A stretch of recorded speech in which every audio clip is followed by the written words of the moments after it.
نحمده ونصلي على رسوله الكريم. بسم الله الرحمن الرحیم.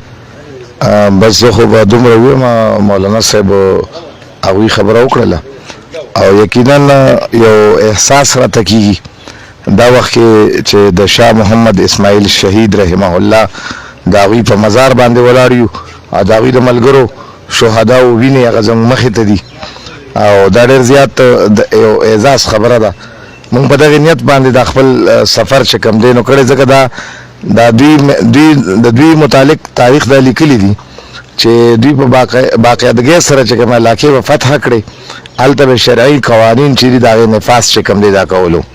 او بل دا چې دا د شاه اسماعیل شهید رحمه الله چې کوم دی نو دا د شاه عبدالغني رحمه الله د هغوی فرزندو.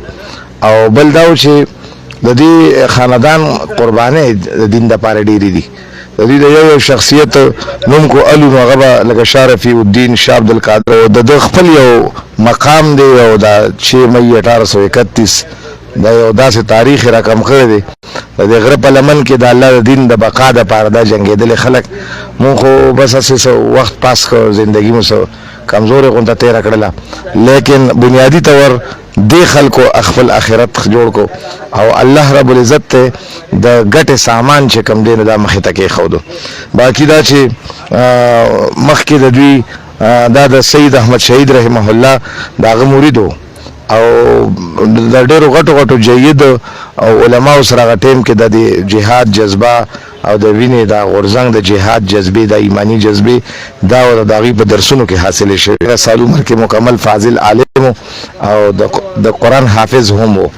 نو ډېر د بس د ځای ته زموږ د حاضري نو موږ د خپلو ملګرو هم شکریه ادا کوو او د میډیا هم شکریه ادا کوو چې دې مقام ته رالو، زموږ د خیالاتو نورو خلکو ته د هغې اظهار چې کوم دی نه دی وکړو.